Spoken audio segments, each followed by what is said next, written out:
하는 동안에 우리가 또 공부를 해야 되잖아요. 그래서 공부를 해야 되는데 우리가 흔히 알고 있는 위장 하면서도 진짜 위장에서 무슨 일이 일어나는지 이것을 알고 있는 분들이 그렇게 생각보다 많지 않아요. 그래서 우리가 오늘 위장에 대한 이야기를 좀 많이 할 건데 이 위장은 모든 병의 시작이 사실은 위장에서부터 출발하고 있다는 것을 꼭 명심을 하셨으면 좋겠어요. 그러니까 제가 임상을 하면서 한 25년 동안 정말 난치성 환자들을 다른 사람에 비해서 많이 만나왔는데 그 중에 한 70%가 암 환자고 그리고 그 위에 병원에서 해결이 잘 안 되는 굉장히 심각한 질환을 갖고 있는 사람들이 참 주로 그런 분을 상담을 하는데 그런 분들 중에 위장이 약하셔서 위장의 문제를 갖고서 그것이 결국 병이 된 분이 한 절반은 넘는다 정도로 뿌리가 위장 쪽에 있는 경우가 너무나 많습니다. 그래서 우리가 위장을 잘 알아야 되는데 위장 치료는 특성이 있어요. 무슨 특성이 있느냐면 위장병을 갖고 계신 분들은 한결같이 무슨 말을 하느냐면 유명하다는 곳은 다 다녀왔다. 유명하다는 곳은 아주 유명하다는 데 다 다녔는데 결국은 못 건치더라. 이러한 공통된 특성을 갖고 있는 게 위장병이에요. 그러니까 위장병은 그냥 매일같이 내가 위장병 환자를 맨날 이래도 다녀요. 그러면서 유명하다는 데 다 다녀. 근데 결국 못 건치. 왜 그럴까요? 왜 그러냐면 팔이 부러지면 병원에 가서 깁스를 하고 붙이면 일정 시간이 지나면 뼈가 붙어. 그래서 의사는 충분히 예상을 해줄 수 있습니다. 이거 3주 후에 기부스 풀릴 거고요. 얼마 후에 뭐 할 거고요. 이렇게 얘기를 할 수가 있어요. 얼마 만에 붙는지를. 다소 사람에 따라 차이는 있어도 되게 그런 것들이 있는데 위장은 그렇지 않은 이유가 뭐냐면 위장을 한번 탈이 나면 치료할 수 있는 시간이 없어요. 위장 안에다 데일밴드 붙일 수도 없고 위장 안에 얘는 아픈데도 어떻게 해요? 일을 해요. 아픈데도 일을 해요. 그러니까 시간이 지나면 병이 위장이 치료가 되는 경우도 물론 있지만 잘해서 그러나 대개는 시간이 지나면 지날수록 위장이 더 나빠지는 경우가 더 많아요. 그러니까 위장 치료가 안 되는 거예요. 왜냐하면 쉴 시간이 없다는 거예요. 쉴 시간이 없고 그러나 이거를 잘만 관리하면 위장은 또 역설적으로 회복도 빨라요. 왜냐하면 우리 사람은 먹고 사는 건데 위장 때문에 먹지 못하면 우리가 죽잖아요. 그러니까 우리 몸은 본능적으로 회복 속도도 굉장히 빨리 되게끔 만들어져 있는 데가 위장이에요. 입서부터 항문까지가 다 돼요. 바깥에는 상처가 났다가도 아무리 이쁘게 꼬매도 시간이 지난 다음에 암으로서도 이렇게 보면 상처 자리가 있잖아요. 꼬맨 자리가 있고 상처 자리가 있는데 입은 푹푹 파이고 상처가 났어도 지금 그 상처 난 자리가 흔적도 없이 다 사라졌죠. 그러니까 입 안에서부터 항문까지 있는 이 내부의 시스템은 상처가 흔적도 안 남을 정도로 치료가 잘 돼요. 단지 잘 관리한다는 전제하에. 그러면은 위장을 치료를 하고 누가 치료를 해야 되냐면 바깥에서 치료를 하면 답이 없어요. 누가 치료하냐면은 입이 치료해요. 결국 내 위장을 망가뜨리는 치료의 책임자는 누구다? 이 입에서 먹은 거가 뭘 먹었느냐에 따라서 결국 위장이 문제가 되는데 이 입은 절대 그것을 안 버리려고 해요. 입은 자기 줄기는 건 그냥 끝까지 줄이려고 하고 그 다음에 위장의 문제를 치료하려고 하는데 위장 치료가 안 되는 거죠. 그래서 이 위장 치료는 바깥의 병원이나 약으로 하는 것이 아니라 누가 해야 된다? 내 입이 해야 돼요. 그런데 많은 사람들이 답을 바깥에서 찾아요. 제가 조금 다른 이야기지만 우리 그 친구들 중에 이제 뭐 약사도 있지만은 학교 친구들 중에는 의사도 있고 다 여러 있을 것 아니에요. 그런데 그 외과 쪽에 담당하고 있는 의사는 술도 잘 먹고 자꾸 이렇게 뭔가 자기가 의사라는 직업에 대한 만족도가 굉장히 높아. 왜냐하면 다 부서져 갖고 들어왔던 사람이 시간이 지난 다음에 막 이래 해가지고 뚜벅뚜벅 걸어 나가잖아요. 그러니까 자기가 의사가 됐던 거에 대한 어떤 이 자기 직업의 직능에 대한 만족도가 굉장히 높은데 이거에 비해서 내과 의사 선생님들 있잖아요. 내과. 이 사람들은 만족도가 이제 왜냐하면 그냥 이 약을 줘 속이 선생님 속이 아프요 해갖고 와서 약을 줘줬잖아요. 이거 드셔보세요 했는데 한 달 뒤에 또 와서 약 받으러 왔습니다. 한 달 뒤에 또 약 받으러 왔습니다. 맨날 약 받으러 그러니까 마지막에는 의사의 입장에서도 줄 약이 없는 거예요. 그러니까 그런데도 이분들이 평상시에는 다 일을 하는데 우리 친구 중에 하나는 다른 때는 안 그래요. 안 그래도 언제 그러냐 술 한잔 같이 먹는 자리에서 술 조금만 이렇게 올라가면 저보고 네가 그래도 제일 낫다. 나는 직업이 내과 의사인데 유장병 하나 나는 못 본 척이래. 이게 자아 비슷한 말을 합니다. 자괴스러운 이야기인데 그러면 제가 뭐라고 얘기를 하냐면 어떻게 위장병을 네가 고치려고 하냐. 그 사람이 고쳐야 되는 걸 네가 도와줘야 되는데 네가 고치려고 하니까 네 마음에 상처만 남잖아. 그러니까 약으로 조금 도와주는 얘기하고 집에 가서 스스로 고치는 얘기 좀 더 많이 해주면 자괴스럽지 않을 텐데 이제 이런 얘기도 하는데 지금 얘기가 좀 다른 이야기를 했습니다만 위장은 절대적으로 입이 치워지지 않으면 안 된다는 걸 명심하시면서 이 이야기 들으시면 좋을 것 같고요. 입에서부터 항문까지는 약 9m 정도 돼요. 입에서부터 항문까지의 길이가 9m인데 입에서 먹었다고 해서 이게 네크가 되지 않아요. 입에서 먹었다고 해서 네크가 되는 것이 아니라 위에서 소화가 돼서 북적북적되고 이렇게 소화가 돼서 장으로 내려가서 장에는 이렇게 불과 여기 정도 길이잖아요. 그 다음에 가장 긴 거는 이 소장이에요. 소장은 한 6m 정도 되고요. 그 다음에 대장은 상행, 횡행, 하행, S자, 그 다음에 직장을 거쳐서 바깥으로 빠져나가도록 되어 있습니다. 그러니까 입에서부터 항문까지는 9m인데 이 9m라고 하는 이 길이 동안 뭐냐면 우리가 먹었는 음식이 전부 쓸모 있게 만들어져서 우리 몸속에 들어가고 그 다음에 그렇지 않은 애는 바깥으로 버리는 그러니까 우리 몸속으로 진짜 들어가기 위한 입구, 통로가 설치되어 있는 것이다. 그러니까 예를 들어서 제가 실수로 만약에 뭐 이런 걸 삼킬 수 없다 치더라도 만약에 돌을 하나 먹었다고 해서 이게 내 거다 되지 않아요. 얼마 있으면 그냥 빠져나갈 거예요. 네. 그러니까 우리 몸에 진짜 건강을 결정짓는 순간에 여기서 어떤 게 우리 몸속으로 들어갔느냐가 우리 몸의 건강이 결정되는 순간입니다. 진짜 우리 몸으로 들어가는 순간. 네. 그러다 나니까 우리 몸 안에 있는 군인이라는 군인은 전부 다 어디 와서 총을 들고 지키고 있냐면 여기서 지키는 것이에요.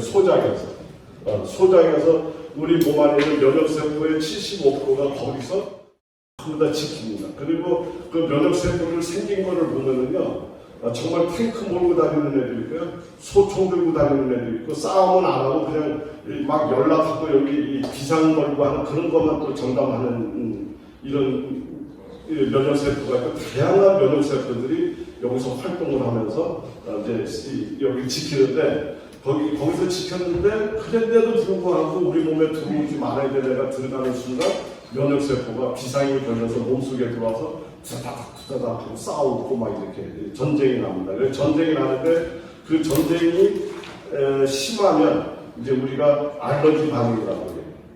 그리고 이제 염증 반응이 먼저 일어나죠. 그리고 그 싸우다가 실수를 해갖고 내 몸을 막 공격하는 일이 벌어집니다. 무슨 얘기냐면 부부싸움 막 화가 나서 부부가 싸우잖아요. 근데 옆에 애가 와가지고 이래를 쳐다보면은 그 애를 보고 뭐라 그래요? 너는 왜 여기 와 있어? 하면서 걔 등판대기 때리고 쫓아내버리죠. 그 아군이 피해를 입은 거잖아. 근데 이렇듯이 우리 몸의 면역세포가 과잉 반응을 일으켜갖고 내 몸을 역으로 공격해서 내 몸을 망가뜨리는 이런 질환을 자가 면역 질환이라고 그래. 그 현대 의학이 치료를 못하는 질환이 바로 이 분야에서 일어나는 질환을 치료를 못해. 그러니까 뭐냐면 아토피도 치료 못하잖아요. 아토피 치료 못하잖아요. 그리고 자가 면역성 질환이라는 건 대표적인 류마티스서부터 시작해서 뭐 여러 가지 그 질환들이 있죠. 뭐 루푸스 질환이라든가 베체트라든가 뭐 하여간 뭐 이름이 중요한 건 아닙니다. 그래서 이런 것들은 전혀 현대의학이 지금 손을 못 대고 있는 이유는 뭐냐면 여기서 흡수돼서 들어가지 말아야 될 애들이 들어가는 거잖아요. 그때 이 방어선이 뚫렸는데 방어선이 뚫린 게 뭐냐면 이 소장에 이 마스크가 벗겨져 버린 거예요. 이 소장의 마스크가. 그래서 이 방어벽이 뚫리니까 아무나 막 들어갔잖아요. 그러면 소장에 있는 마스크는 어떤 형태로 되어 있느냐? 바로 이런 미끌미끌한 점박으로 되어 있어요. 점박으로 되어 있는데 이 점박이 깨져버리면 아무나 막 들어가 버리잖아요. 근데 점박을 만들 수 있는 약은 없어요. 점박을 만들 수 있는 화학적으로 점박을 우리 몸을 어떻게 화학적인 걸로 만들어요. 그런데 미역국 같은 거 미역국만 열심히 먹어도 점박이 만들어지잖아요. 근데 음식으로는 이렇게 쉬운데 약으로는 방법이 없어요. 그래서 의학이 아무리 발달이 돼도 음식이 아닌 화학적인 방법이나 수술적인 방법으로는 아토피를 치료할 수 없어요. 아토피는 무사하고 류마티스니 뭐 이 각종 우리 지금 아주 현대인이 앓고 있는 대부분의 질환을 한 개를 가져갈 수밖에 없는 게 그런 원리에 있다. 그런 거예요. 그래서 우선 그걸 먼저 이해를 하셔야 되고 그러면 우리 여기 계신 선생님들 공부가 다 끝나고 나면 정말 상당 부분 그런 부분에서 아토피 내가 한번 아토피 치료한다 뭐 내가 막 이렇게 할 필요도 없어요. 그냥 이거 꾸준히 좀 먹어봐 이러면은 한 3개월 정도 먹다가 이렇게 보면은 피부가 이렇게 개선되고 하는 것을 확인할 수가 있습니다. 그 원리를 오늘 이해를 시키는 공부를 할게요. 오늘 하고 다음 주 하고 거쳤습니다. 근데 그렇게 할 거고요. 우선 조금 더 구체적으로 보면 이제 우리 몸의 내부가 이렇게 생겼다는 걸 아시고요. 입에서 넘어간 자리가 바로 위장이죠. 바로 위장. 위장인데 위장을 영어로 뭐라고 얘기를 하냐면 스토마크라고 얘기를 해요. 영어로. 지금 영어 공부하려고 한 건 아니고요. 영어로 스토마크라고 그러는데 우리나라는 이 위장을 아까 뭐라고 얘기했나 그랬어요? 관통. 근데 미국 사람들은 스토마크를 위장이라고 하면서도 다른 뜻으로 이런 말을 써요. 갖은 고통과 오욕을 참아내라. 그러니까 서양 사람들이 생각하는 생각이나 우리 생각이 틀리지 않다는 거예요. 위장은 선택권이 없잖아요. 입에서 뚜껑을 넘기면 그냥 일을 해야 돼요. 그러니까 자기가 선택하고 자기가 주관적으로 일을 하지 못하면서 항상 뒤에서 일을 해야 되고 종속된 사람들을 우리는 바쁜 같다고 얘기를 하는 이유가 바로 그런 이유다. 그래서 위장에 병이 생긴 거는 위장 보고 치료하라 그러면 안 되고 그 책임의 절대적인 책임은 입에 있다는 것을 다시 한번 제가 이야기를 드리려고 하는 거예요. 그래서 위장이 나쁜 사람들은 걱정이잖아요. 입에서 오늘은 또 무엇을 넘길래 오늘 입에서 또 뭘 집어넣고 나오고 일을 시키려면 얼마나 걱정이 많겠어요. 그래서 위장이 많은 사람들은 생각이 많아요. 이 생각이 많아요. 실제로 우리 주변에서 보면요. 한번 이렇게 오늘 공부하시고 나중에 한번 보세요. 위장 나쁘다고 하시는 분들은 전부 다 생각이 얼마나 많아요. 그냥 남들보다 훨씬 많은 생각을 하고 많이 합니다. 제가 우스갯소리 같지만은 위장이 나쁘신 분하고 이제 부부 만약에 이제 이렇게 부부라면 만약 부인이 아프다 그러면 남자분은 진짜 조심해요. 왜 조심해야 되냐면 전화 받는 거 하나까지도 부인을 위해서 정말 편안하게 만들어줘야 되는데 그렇지 않고 전화가 왔는데 이거 들고 실제 생각은 부인이 지금 TV에 연속극에 몰두해갖고 TV를 보고 있어서 방해될까봐 싹 들고서 가서 전화를 받은 것 뿐인데 실제 그런데 이 부인은 그렇게 생각하지 않아요. 왜 전화기를 들고 저 방으로 가느냐고 생각합니다. 그러는데 때마침 그 이튿날 회사 일이 있어서 늦어졌어요. 그럼 그때부터 소설이 시작해요. 어제 전화를 들고 들어가더니 드디어 누구를 만났다. 그리고 이제 만나고 금방 없자는데 아무거나 얘기해서 카페에 갔네. 아직도 안 와? 지금 또 어디로 가는 거 아니야? 뭐 이렇게 해갖고 끊임없는 소설을 써서 나중에 가보면 정말 실체하고는 전혀 다른 이런 것들. 그리고 이제 그런 거 말고도 그냥 어떤 하나의 문제를 결정하지 말고 이 되새긴다. 이렇게 뭐라 하냐면 이걸 간추한다고 얘기를 합니다. 그러니까 되새김질을 많이 해요. 이거 이럴까 저럴까 결정을 못하면서 그래서 위장은 무슨 장기다? 생각의 장기라고 얘기합니다. 사력하다. 그래서 생각을 많이 하면 위장이 나빠요. 그리고 이 위장이 나빠진 사람은 생각을 많이 하고 또 건강했던 사람도 생각을 많이 하는 일에 종사를 하거나 업무적으로 맡게 되면 위장이 나빠져요. 스트레스를 받고 이제 이래 되죠. 그래서 위장이 나쁘신 분들이 가장 먼저 우리가 해줘야 될 일이 뭐냐면 생각을 줄이고 그다음에 위장을 쉬게 좀 적게 먹고 이제 이렇게 하는 거로부터 위장 치료를 해야 돼. 무슨 음식이 좋으냐 이걸 따지기 앞서서. 그래서 이제 근데 생각을 줄여주는데 생각이 줄여지나요? 기본이 그런 거예요. 그러니까는 생각을 줄이는 것보다 이왕이면 좋은 생각을 해요. 그런데 이게 지금 PPT를 노란색으로 만들었잖아요. 위장의 색깔은 노란색. 그래서 위장이 나쁜 사람들은 얼굴이 약간 누리끼리 약간 핏기가 살짝 없는 듯한 느낌의 이 톤을 갖고 있어요. 왜 그러냐면 태양 에너지 중에 빨간 옷처럼 파남보 중에 태양 에너지 중에 이 노란색 에너지를 조금 더 갖고 싶어요. 다시 얘기하면 따뜻한 에너지를 조금 더 많이 받아야 위장이 좋아진다는 얘기 지금 하고 있는데, 그래서 얼굴과 태양의 노란 색깔과 레조난스라고 합니다. 이 파동을 이렇게 공명을 일으키게 하기 위해서 우리 스스로가 치료를 위해서 얼굴을 노란색으로 바꿨다 이렇게 생각하시면 돼요. 그래서 노란색 음식이라든가 노란색 얼굴이 노란색으로 바꿨잖아요. 그러니까 음식도 노란색, 옷도 노란색, 그리고 마음도 노란색. 마음도 노란색이라는 건 뭐냐면 병아리 같은 마음이잖아요. 병아리 왜 그런 거 얼마나 이쁘고 포근하고 그거 따뜻해 보여요. 그런 것들이 위장을 좋게 만듭니다.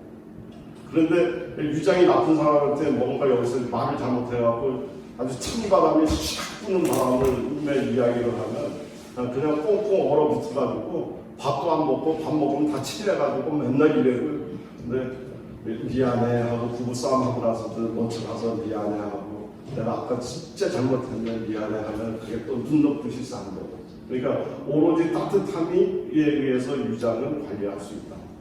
이렇게 이제 기억하시면 돼요. 그리고 이제 제가 앞에서 다 이야기 드렸죠. 헛똑똑이라고 얘기를 했는데 이게 조금 어려운 말인데 오미구상이라는 말이 있어요. 이거 굉장히 오래전에 한 거예요. 이 노자의 도덕경이라는 책에서 노자가 이야기한 겁니다. 그러니까 그 당시에도 우리 인간의 수천이 이랬었던 것 같아요.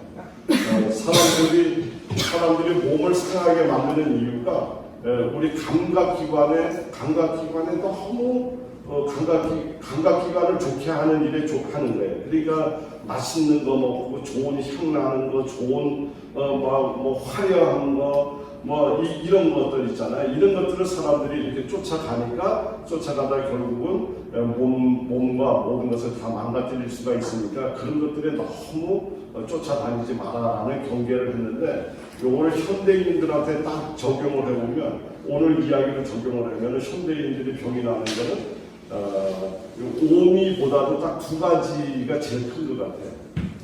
맛있고 화려한 거. 그래서 그런 거 쫓아가다가 여러 가지를 망가뜨리고 건강을 하지 못하는 것이 많기 때문에 이것을 오미구상이라고 얘기합니다. 입이 좋아하는 음식이 아니라 무슨 음식이요? 몸이 좋아하는 음식이 중요하다는 거죠. 그래서 매일같이 술을 마시는 사람이 술이 좋아서 우리 몸이 좋아서 술을 마시는 게 아니라 입이 술을 내 친구라고 입이 습관 들여버렸기 때문에 그래서 결과는 몸이 입이 결정을 해버렸기 때문에 몸이 망가졌잖아요. 그럼 술을 어떻게 끊어요? 술을 못 끊잖아요. 그러니까 술을 그대로 마시라고 내던져 놓고 이 대신에 이쪽 편에서 우리 공부했었던 베타카로티노이드 스프가 됐던 어떤 이런 오늘 공부하던 거 다음에 공부하던 이런 내 몸에 이로운 음식을 자꾸 반복해서 먹게 만들다 나면 얘 때문에 얘가 싫어져. 그러면 얘가 그때 떼어내는 거예요. 그러니까 우리가 초등학생 보고 사탕 줬다 뺏으면 울지 마라 하면 아니겠어요? 얘가 빨리 중학생 되고 대학생 되면 사탕 줬다 뺏어도 울지 않잖아요. 관심사를 바꿔주고 우리 스스로의 능력을 키워주지 않으면 안 되는 거거든요. 그러니까 위장 치료든 모든 치료든 가장 중요한 것은 우리 몸이 좋아하는 음식을 계속 반복적으로 먹게 만들어서 이것으로 하여금 내 몸을 해치는 것들을 싫어하게 만들어야 우리 몸이 바뀝니다. 이게 오미부상이고요. 그 다음에 이제 위장이 결국은 우리 나이를 먹으면 누구나 막론하고 노화가 되게 되면 이제 병의 순서는 이래요. 소화 불량, 소화가 잘 안 돼. 그 다음에 얼마 있다가 소화가 안 되니까 위장이 일을 너무 많이 한 나머지 위에 주름이 막 이렇게 생기는 것을 위축성 위염이라고 해요. 위축성 위염이 생기고 그 다음에 소화가 안 되니까 밑으로 내려가야 될 애가 위로 거꾸로 치솟아서 올라오는 것을 역류성 식도염이라고 얘기를 하고 그 다음에 이제 위가 망가져가지고 장처럼 망가져 있는 상태를 장상태 화생이라고 그러고 이제 이렇게 되면 잘못해서 위암도 생겨나고 등등 이런 것들이 오는데 위장병 환자의 최종 종착역은 어디다? 이 최종 종착역은 제가 봤을 때는 정신질환. 왜냐하면 너무나 우리가 속이 상하다 이래 속상하다 이러잖아요. 속상해 죽겠어 이 말이 무슨 뜻이에요? 나 진짜 속상해 죽겠어 이러잖아. 뭔가 내 뜻대로 일이 안 이루어지고 뭔가 스트레스 많이 받고 이게 아주 그럴 때 속상하다 그러잖아요. 그런데 실제 속상하다는 말을 냉정하게 그냥 보고 있는 그대로 해석을 뭐냐면 속이 상해라는 거예요. 그러니까 스트레스가 들어오면 위장이 망가져. 그래서 속이 편하지 않아. 나 이번에 아주 막 속이 불편해. 이 얘기는 이게 불편하다는 소리를 할 수도 있지만은 사는 게 불편하다라고 얘기할 때 나는 그 친구 만나면 속이 안 편해. 이렇게 얘기하잖아. 또 뭐 생각하면 속이 아주 불편해. 이렇게 얘기하는 것이 이 마음과 쫙 달라붙어 있습니다. 그래서 계속 속상한 일이 반복되는 일이 지속되면 결국은 정신적으로 무너지기 때문에 만성 위장병 환자분들을 대부분 보면은 훨씬 신경과 약이라든가 우울증 약이라든가 이런 데 이렇게 빠져들어가는 이런 경향을 보입니다. 그래서 오늘 여기다 바나나를 쓴 것은 이 바나나는 다른 재료보다 에너지 활성도가 굉장히 높아요. 먹자마자 바로 에너지가 바뀌기 때문에 옛날에 박세리 선수가 게임 나가려고 그러면 낙하에서 이 바나나 몇 개를 먹고 나갔대요. 그러면 이거 하는데 문제가 없고 100m 선수들이 이 약을 먹고 뛰면 도핑 테스트에 걸리잖아요. 근데 바나나 먹고 뛰면 도핑 테스트하고 관련 없잖아요. 그런데 그 뛰는 시간에 이 바나나에서 힘이 나와서 주로 뛸 정도로 에너지 전환율이 굉장히 빠르면서도 얘는 먹으면 굉장히 우리 마음을 편안하게 만들어주는 성분이 있어서 위장병 환자한테 쓰는 신경과 약이다. 이렇게 생각하시면 바나나가 새롭게 정리가 될 거다 이렇게 보입니다. 이런 것도 이렇게 가요. 그럼 이제 조금 더 자세히 한번 살펴보면 아까 9m 정도 된다고 그랬잖아요. 이제 이렇게 돼서 내려가는데 이제 여기서 제가 무슨 큰 공부하려고 이렇게 적어놓은 건 아니고요. 우리가 결국 먹는 음식이 뭐냐면 탄수화물, 단백질, 지방 결국 이 세 가지 먹는 거예요. 그래서 세 가지 드시는 건데 이 입에서 침이 막 나오고 음식을 먹고 막 하잖아요. 그럼 침이 나오고 하는데 이 중에서 단백질과 지방은 아무리 입에서 침으로 소화시키려고 해도 소화시키는 거하고는 관련이 없다. 입에서 소화시킬 수 있는 것은 오로지 뭐뿐이다? 탄수화물. 짜장면을 먹으면 뭐가 생겨요? 물이 생깁니다. 그러니까 침에 의해서 소화를 시켜버릴 수 있는 것은 오로지 탄수화물밖에 없어요. 고기에다 침을 묻혀놓는다고 걔가 물이 돼야 안 돼요? 물이 안 돼. 예, 그러니까 이 침으로 소화시키는 건 어머니 누구 탄수화물만 소화시키고, 그 다음에 음식물이 꿀꼬닥하고 넘어갔잖아요. 그럼 위장에 내려가면 탄수화물 소화 전혀 못시. 예, 위장에서 내가 밥을 씹지 않고 그냥 꿀꺽하고 넘겼잖아요. 그러면 위장에 내려가서 밥은 소화가 더 이상 진행이 안 돼요. 짜장면을 후루룩 하면서 먹어버렸잖아요. 그럼 바깥에 거는 침이 묻어서 물이 됐을지는 몰라도 위장 안으로 들어간 짜장면은 소화를 더 이상 진행시킬 수 있는 효소가 없어요. 위장은 온리 뭐만 소화시킨다? 단백질만 소화를 시킨다. 우리 이런 사실을 잘 몰랐잖아요. 그죠? 그러나 위장에서도 단백질을 소화시키려면 입에서도 소화를 안 시켜준다고 하더라도 입에서 좀 잘게 잘라 넣어주면 소화시키기가 훨씬 좋잖아요. 오늘 단어가 지금 잘게 자른다 하고 안 자른다 하면 끓는 속도가 틀리듯이, 이제 그래서 입에서 고기를 기계적으로 잘라주는 건 잘라주는 거고, 어쨌든 소화는 어디서 일어난다? 위에서 일어나요. 그리고 기름 덩어리는 입에서도 위장에서도 소화가 전혀 진행이 안 돼요. 오로지 어디 가서? 장에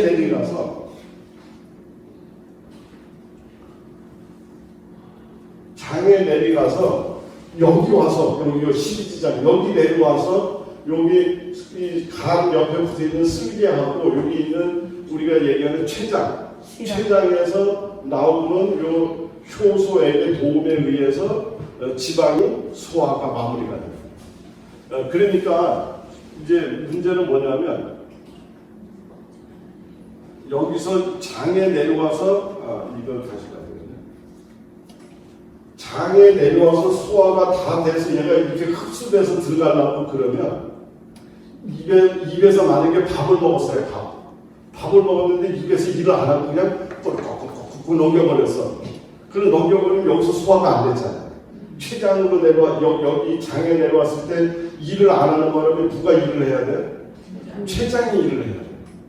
그 다음에 단백질을 그냥 대충 해서 고기를 그냥 남들보다 좀 더 먹겠다고 꾹꾹하고 넘겨버리니까 여기서 소화를 다 못 시켰잖아요. 예. 위장에서 아무리 시킨다도 다 못 시켰잖아요. 그럼 얘가 또 내려오면 또 누가 해줘야 돼? 췌장이. 지금 방금 전에 제가 이야기를 드릴 때 우리 몸 안에 있는 이런 점막이 우리가 이 마스크, 진짜 우리 몸의 마스크는 점막이다라고 이야기를 했잖아요. 그럼 이 중에서도 점막이 가장 발달되어 있는 자리가 어디냐면은 코로 샥 들어와서 기관지로 들어가서 혀로 들어가는 이 통로는 적군의 입장에서는 제일 침투하기가 좋은 자리거든. 시리카로 들어오고. 입으로 넘어 들어온 거는 입을 통과해서 입에서도 무사 통과하고 통로선도 무사 통과해서 위장에 내려갔더니 여기에서 소화액이 막 나와서 막 다 용광로처럼 녹여버리려고 되면든지 장에 내려갔더니 또 장에 또 이 미생물들이 있으면서 너는 누구야 하면서 또 싸우려고 되면든지 그런데 거기 점막을 또 뚫고 들어가야 되지 하려고 하니까 적군의 입장에서 소화기를 체크하는 것은 굉장히 어리석은 일이에요. 그렇죠? 네. 그런데 뒤에서 코로 호흡기를 시작하고 들어오는 건 침투하기가 좋잖아요. 코로나도 그렇게 들어오고 감기도 그렇게 들어오고. 어쨌든 이 호흡기 쪽이 얘는 전부 다 점막으로 아주 철두철미하게 이렇게 봉쇄가 돼 있고, 그 다음에 이 소화기 쪽에서도 점막이 가장 많이 발달되어 있는 데가 바로 어디냐면은 이 소장에 많이 발달되어 있어요. 발달돼서 이 방어벽을 철두철미하게 처음부터 아무나 못 들어가게 이렇게 지키고 있는데 이 점막이 깨져서 모든 병이 걸리는 거예요. 대부분의 병이. 그런데 점막을 만들 수 있는 수술이나 약이 없다 그랬잖아요. 화학적인 약은 어떻게 점막을 만들어? 그러니까 이걸 만들 수 있는 건 오로지 뭐입니다? 음식들이에요. 그래서 이게 현대의학이 발달이 되면 될수록 이러한 것들을 알면서도 약으로 안 된다는 걸 지금 알고 있는 거예요. 그리고 어떤 의학이든지 만약에 현대의학이 모든 병을 다 치료한다면 다른 공부를 할 필요 없죠. 한의학이 다 치료를 한다 그러면 다른 공부할 필요 없잖아. 근데 그렇지 않고 현대의학이 존재하고 한의학이 존재하고 또 기타 의학이 존재하는 것은 어느 것 하나 완전한 게 없다는 거예요. 예, 그래서 다 이것저것 다 보완해서 이렇게 쓰는데 그 중에서도 가장 핵심적인 것이 먹는 음식으로 치료를 하는 것이 모든 병의 완성을 시킬 수 있다. 이런 개념에서 세계 각국이 지금 현대의학적인 어떤 이런 내용에다 플러스 여러 가지 보완 의학을 갖다 붙여서 완성도를 더하려고 하는 시도가 굉장히 많이 일어나고 있습니다. 그래서 한때는 산에 가서 산에서 나오는 약초라든가 아니면 산에 있는 좋은 공기를 마시면서 어떤 우리 몸의 어떤 건강을 도모하겠다 이런 관점에서 산림 치유라는 용어가 있었어요. 네, 들어보셨죠? 네, 그 다음에 최근에는 농촌에서 생산하는 여러 가지 농업 임산물이라든가 이런 것들을 더 보완을 해서 치료해 보겠다고 하는 소위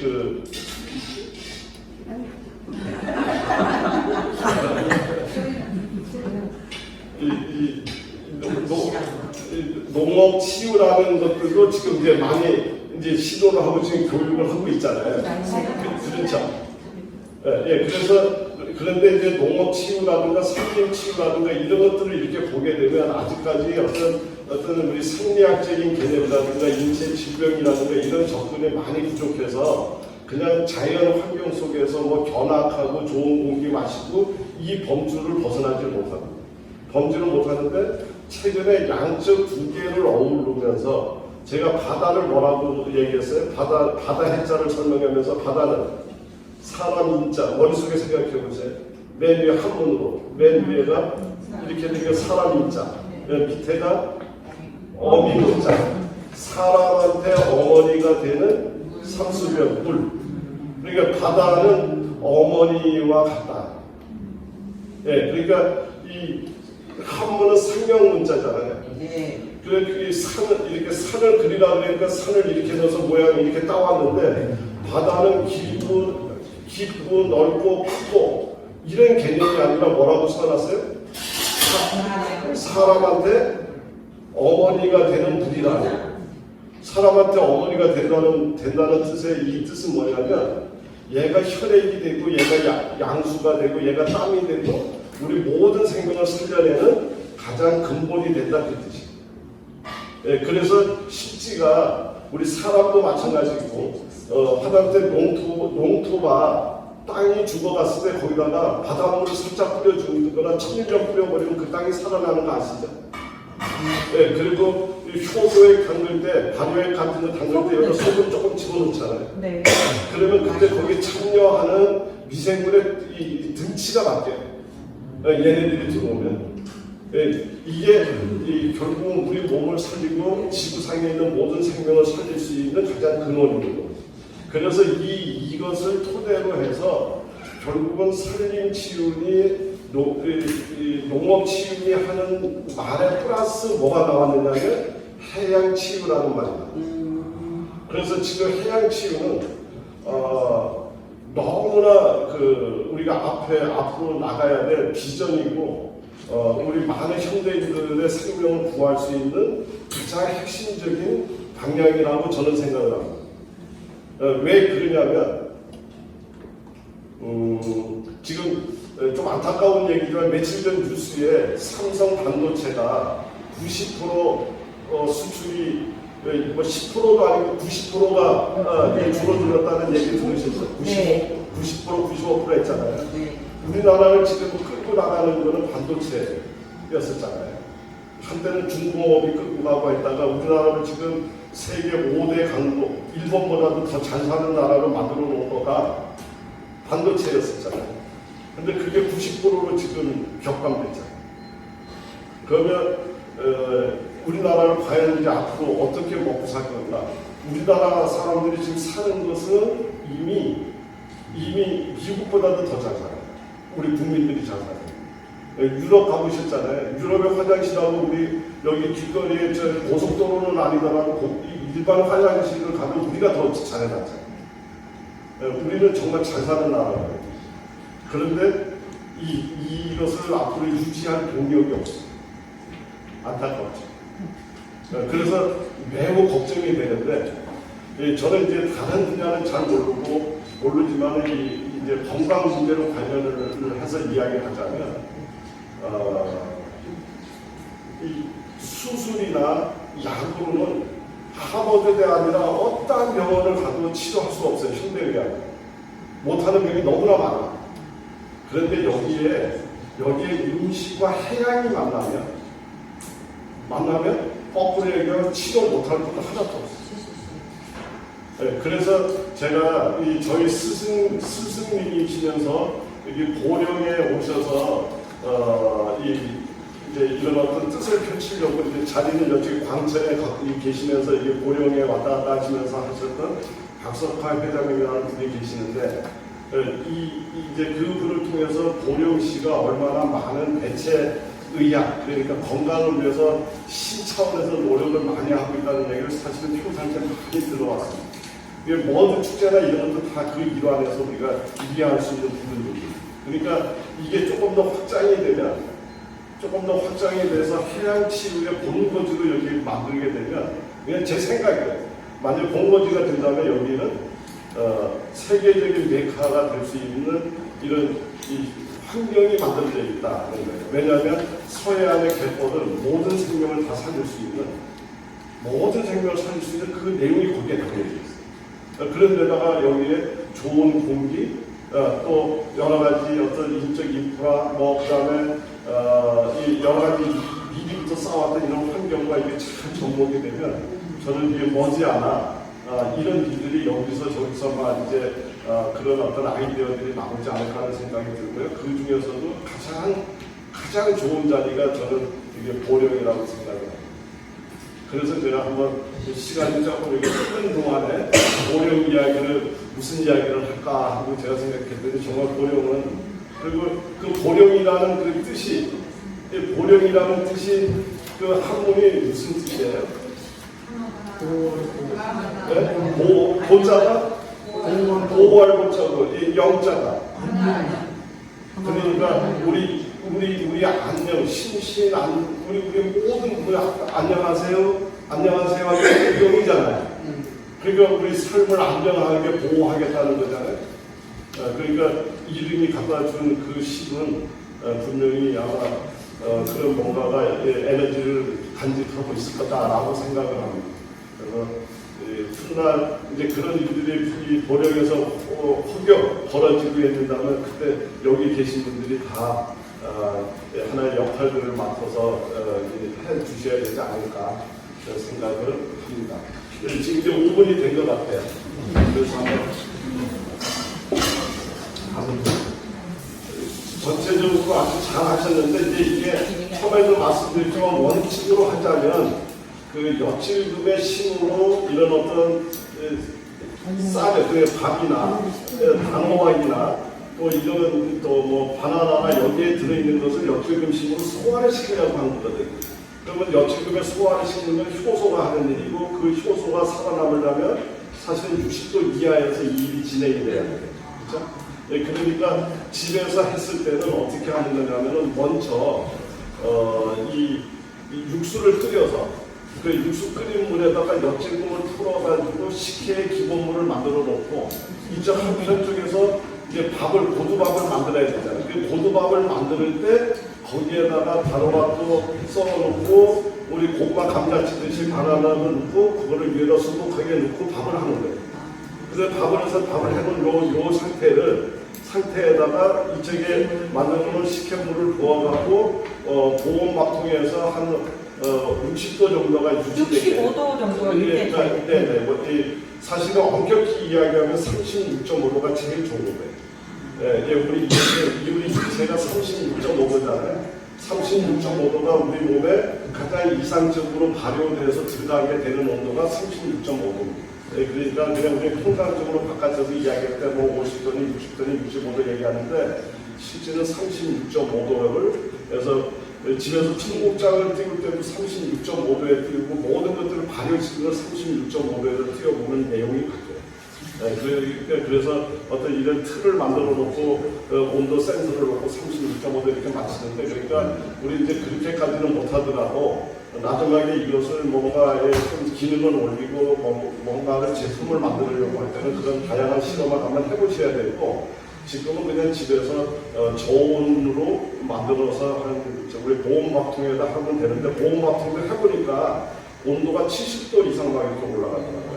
그러니까 중간중간에 이렇게 조금 온도 조절을 좀 시도하시는 것이 좀 좋을 듯 싶어요. 어쨌든 그렇게 해서 한 50도에서 60도 이런 정도의 온도, 또는 뭐 지금 65도 이런 정도에서 숙성을 시키면 이제 얘가 삭잖아요. 그래서 삭으면 하루 전에 그렇게 다 해놓으면 돼요. 최소한 5시간, 좀 길게는 8시간 정도 이렇게 해서 그 다음에 다 됐으면은 이것을 믹서에다가 놓고 전부 싹 갈아버렸어요. 뭐 다발 동동 뜨고 이거 하나 시켜 만드는 게 아니라 그랬잖아요. 이거는 지금 환자의 영양식을 지금 만들려고 하는 거예요. 위장도 좋게 만들면서 영양 흡수에 도움을 주는 영양식을 만들려고 하는데, 흡수율이 떨어지기 때문에 지금 이렇게 삭힘의 과정을 주는 거예요. 이제 뒤에 있는 이야기를 제가 거꾸로 앞당겨서 한번 이야기를 드리면, 위장 운동이 너무 안 되는데 이 사람한테 지금 뭐 시켜 만들 시간도 없고 아무것도 없잖아요. 그러면 어떤 방법을 쓸 수 있느냐면 맵지 않은 고추장 있잖아요. 고추장으로 밥을 이렇게 썩썩 비벼서 바로 먹는 게 아니라 그냥 냅둬놔. 그러면 삭잖아요. 그 다음에 걔를 갈아. 그래가지고 환자한테 이렇게 미음식으로 이렇게 떠넣어주게 되면, 그 환자나 아니면 위장이 약하신 분들 같은 경우는 맵지 않지만 빨간 기운이 들어가서 위장이 갖고 있는 이놈이 들어오니까 이렇게 움직이려고 할 것 아니에요. 이 자극을 주니까. 그래서 위장 운동도 활성화가 되고 소화도 도와주는 이런 방식으로 우리가 이걸 조금만 머리 쓰면 얘 말고도 하다못해 김치국물에다가 이렇게 담궈놨다가 밥을 풀어서 또 갈아서 이렇게 만들 수 있습니다. 그래놓고 이제 그거를 조금 더 맛있게 만들기 위해서 옆에다가 뭐 바나나라든가 뭐 이런 거 좀 섞어서, 그거는 우리 각자의 그때그때에 따라서 좀 재미있게 만들면 얼마든지 환자를 위한 소화식을 만들어낼 수가 있다. 그래서 그거에 하나 기준을 설정해 드리려고 오늘 이 공부를 하는 의미가 있습니다. 이해되셨죠? 네. 왜냐하면 소화가 다 잘 되면 모든 병이 안 돼요. 근데 모든 병의 시작은 여기 들어가지 말아야 되는 게 들어가면서부터 시작되는 거예요. 근데 그거를 왜 아까 제가 해양도시 고령에서 여기가 적인 지역이라고 얘기를 하냐면, 바다에 기분이 들어오지 않으면 어떠한 생명도 숨길 수가 없어요. 그런데다가 이런 점막을 강화시키고 하는 거, 이거는 전부 바다의 해조류가 갖고 있는 주 전문이에요. 얘네들이 들어오면 점막들이 보완돼갖고 각각 방어력을 만들어 놓으니까 너무나 좋다. 이 목에 결절이 생기고 유방에 결절이 생기고 뭔가 큰 물처럼 있으면, 우리 저기 솥에 음식을 먹다가 설거지가 안 돼갖고 빠서 말라붙은 여기 이게 달라붙어서 설거지가 안 되잖아요. 그러면 그거를 설거지 잘하려면 어떻게 해야 돼요? 물에다가 뿌리고서 확 밀어내야 되잖아요. 그러니까 어떤 해조류나 얘네들은 처음 우리 몸속에 들어오면 이렇게 묻힌 것을 이렇게 다 야들야들하게 풀어주는 물에 불리는 작업을 걔네들이 도와주고, 그래놓고 거기다가 발산을 확 도와주는 거, 예를 들면 아까 지난 시간에 우리 매운맛 얘기할 때 얘기 드렸던 것처럼 고추장을 집어넣고 만약에 미역국을 끓였다고 그러면 계속해서 먹으면 우리 여기 뭐 담배 많이 피워가지고 가슴에 뭐 지저분한 게 껴있는 사람, 뭐 아니면 뭐가 물체돼 있는 사람, 이런 저런 사람한테도 굉장히 도움이 될 것 아니에요. 이렇게 풀어지게 만들어서 뱉어버리게 만들고. 그러니까 음식으로도 얼마든지 그런 데 도움이 되는 것을 이런 원리에 입각해서 우리가 만들어낼 수 있다. 이렇게 이해를 하시면 되고요. 이제 또 진도를 나가보겠습니다. 이게 왜 제가 이 얘기를 이렇게 강조하면서 했느냐면, 이 췌장은 정말 하는 일이 많아요. 왜냐하면 탄수화물 소화를 못 시킨 것도 췌장은 이제 마무리를 져주지 않으면 장에서 흡수를 해서 들어갈 참인데 마무리를 해야 되잖아요. 그러니까 췌장은 탄수화물도 단백질도 지방도 전부 다 췌장의 손을 거쳐서 마무리가 끝이 나요. 근데 입에서만 일을 잘해줬더라도 췌장이 일을 좋게 해도 되잖아요. 위장에서 일을 잘해줬으면 췌장은 거저먹을 것 아니에요. 그런데 위장하고 입에서 일을 안 해주는 바람에 모든 일들을 누가 마무리해야 된다? 췌장. 이 췌장은 우리 집으로 얘기하면 엄마, 가정주부. 엄마와 같은 일입니다. 우리 인체에서 하는 일이. 왜냐하면 음식 먹은 거 소화시켰잖아요. 이게 주방에서 음식 만드는 거 엄마가 했잖아요. 그래서 엄마와 같아요. 그리고 밥상 차리잖아요. 밥상을 차리는 건 뭐냐면 췌장에서 영양분을 인슐린이 나와서 각 세포마다 갖다가 밥 먹어 갖다 날려다 주는 것도 누가 한다? 네. 췌장이야. 그러니까 췌장은 음식을 소화시키는 일부터 배달해서 세포가 밥을 먹도록 배달해 주는 것까지를 췌장이 해. 그런데 췌장이 이 소화시키는데 일을 너무 많이 에너지를 소모시키는 바람에 그러는 바람에 이 배달이 올바로 이루어지지 않은 그 질환이 무슨 병이에요? 당뇨. 그게 당뇨. 네, 그게 당뇨.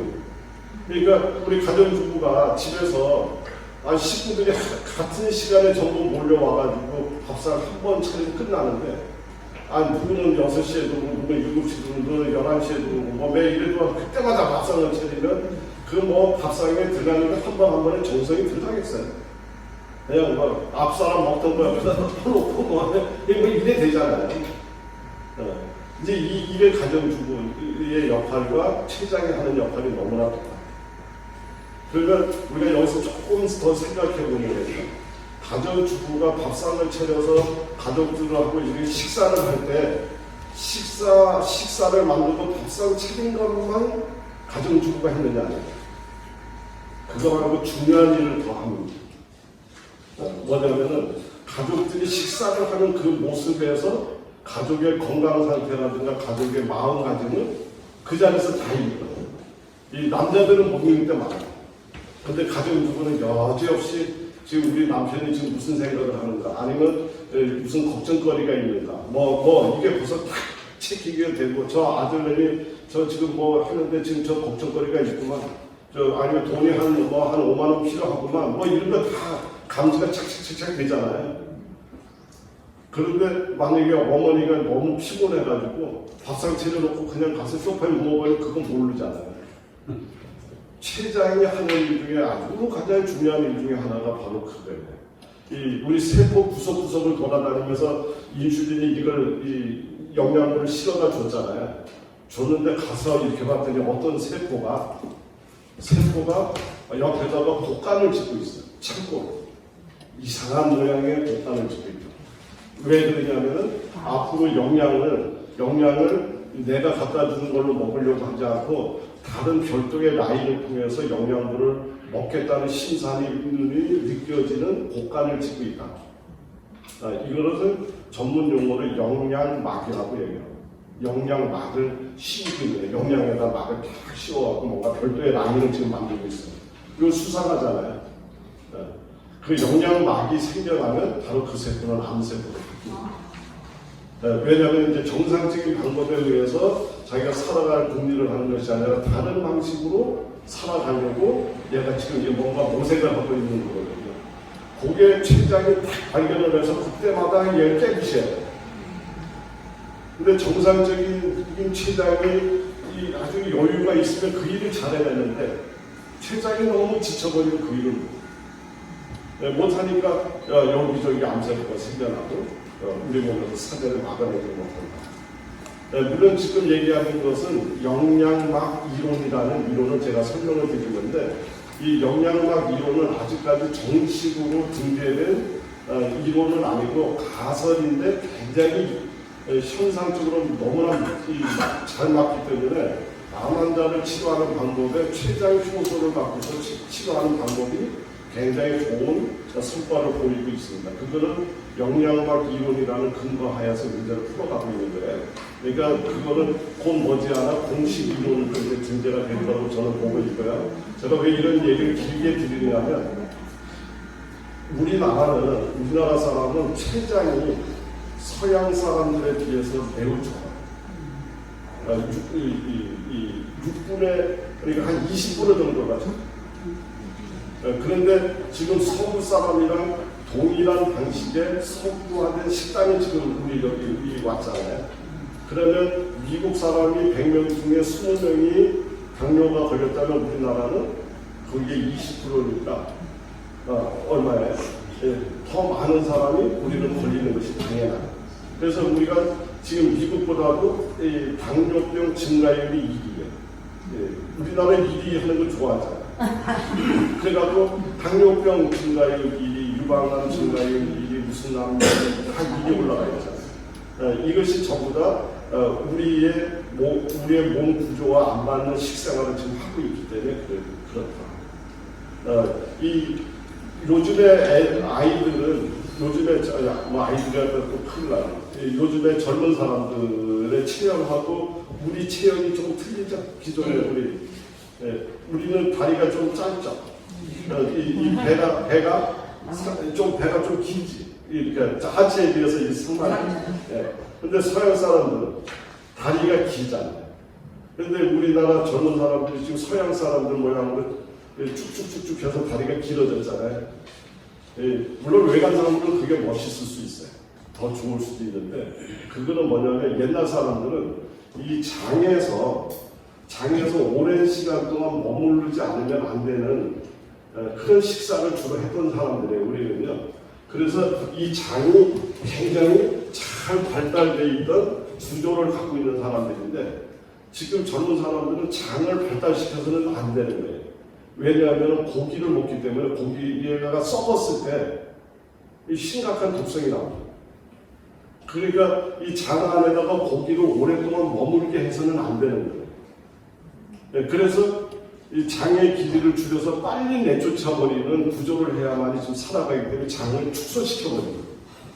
장을 축소시키니까 상대적으로 다리가 길어지는 서구형 체형이 나오는 거예요. 그러니까 그런 것들도 우리가 그 모양이 물론 우리보다는 이쁘고 멋있더라고요. 멋있긴 하지만 그러나 그런 것들이 육식이라고 하는 어떤 이런 것들이 만들어내는 독성을 우리 인체가 스스로 막아내기 위해서 체형이 변화가 일어나고 있는 거다. 이런 정도는 우리도 같이 공유를 해줘야 되고 그래서 그런 젊은 사람들한테 반드시 육식을 먹더라도 어떤 채소라든가 이런 것을 통해서 그것을 해소시킬 수 있는 방법을 제한해주지 않으면 안 된다. 이해되시죠? 네. 이런 것들이 우리 체형에까지 영향을 미치는 거예요. 전부 모든 것들이 하나하나 그냥 우연히 딱딱 떨어지는 것은 없다. 이렇게 이제 이해를 하시고 어떻게 지금 시간은 아직 그리고 이제 이게 좀 어려운 말인데요. 우리 소화기관과 pH라고 했는데 이 말의 뜻은 뭐냐면 pH라는 게 딴 게 아니고 산성이냐 알칼리냐 이 얘기예요. 산성이냐 알칼리. 그런데 우리 이 산성이냐 알칼리냐를 따질 때 어떻게 따지냐면 1에서부터 14까지를 나눠놓고 중간 딱 잘라서 중간 7이 나오면 이게 7이 중성이에요. 그리고 7에서 14로 올라가면 올라갈수록 알칼리가 세진다고 얘기하고 7에서 2를 향해서 줄어들수록 산성이 세진다고 얘기합니다. 그러니까 산성이 제일 센 거는 pH 2예요. 알칼리가 제일 센 거는 pH 14예요. 그러면 pH 1의 수준에 있는 게 어떤 애냐면 염산 같은 애. 염산. 그 다음에 pH 14에 있는 애가 누구냐면 양잿물. 양잿물. 이게 pH 14예요. 이제 이런 강알칼리, 강산성 이렇게 되어 있는데 이제 우리 입에서 나오는 이 칩은 어느 정도냐면 약 5.75에서 7 정도. 약간 산성 쪽에 기울어져 있는 거예요. 약간. 그리고 음식에 따라서 약간 올라갈 수도 있습니다. 그런데 입안이 약간 산성 쪽으로 기울어 있는 거는 입안으로 들어오는 여러 가지 세균을 살균을 하기 위해서 약간 산성 쪽으로 기울어 있다 이렇게 생각하시면 돼요. 그냥 중성에 가까운. 그런데 이제 문제는 이 위장의 pH가 얼마예요? 1에서 2예요. 1에서 2면 이제 우리 약국에서 가면은 왜 화장실 타일을 닦으려고 저 염산 사시는 경우 있죠. 그 염산보다 이 약국에서 판매하는 염산은 굉장히 물에다 씻어서 아주 묽게 만들어 놓은 건데 우리 뱃속에서 나오는 염산은 얘보다 훨씬 더 강해요. 그래서 살에 묻으면 살이 다 터버립니다. 네, 우리 뱃속에서 나오는 소화의 유액이 이 바깥으로 나와서 살에 묻으면 살이 다 터버려요. 네, 그런데 유일하게 뱃속에서만 얘가 특수한 갑옷, 아까 점막이 발달돼서 위장 안은 그게 쏟아져 나와도 타지 않도록 이렇게 딱 만들어진 게 위장입니다. 그 다음에 소장으로 내려가면 소장은 알칼리, 이 0.9만큼 알칼리 쪽으로 이렇게 싹 기울어져 있어요. 그러니까 참 재밌게 돼 있어요. 그리고 대장으로 내려가면 더 알칼리로 변해요. 더 알칼리로 변하는데 문제는 이 여기에는 지금 표시가 안 돼 있지만은 대장 안에는 우리가 흔히 얘기할 때 유산균 소리 많이 했잖아요. 유산균, 산을 만들어내는 미생물이 딱 그 뜻이에요. 그래서 걔네들이 장 속에 미생물들이 이 대장 쪽에 살면서 걔네들이 만들어 놓은 산성 물질이 있는데 산성을 만드는데 그거를 장내 환경은 pH 8.4지만 장 벽에 발라놓은 페인트는 산성이에요. 이 산성을 발라놨어요. 왜 그러냐면 세균이 달라붙어서 그리고 우리 몸으로 못 들어가게 방어벽을 딱 쳐놨다 그 말이죠. 근데 이렇게 해서 저마다 흐름 속에서 환경을 다 이렇게 바꿔놨는데 만약에 얘가 그 역할을 못하고 얘가 그 역할을 못하고 얘가 그 역할을 못하고 이게 엉망으로 망가져 버리면 무슨 문제가 생기냐면 여기에 살던 미생물이 대장에 살던 미생물이 소장으로도 올라오고 소장에 있던 애들이 대장으로도 가버리고 또 위에 살아야 되는 우리 위장 안에 살지 말아야 되는데 우리 위장에 사는 세균이 있죠.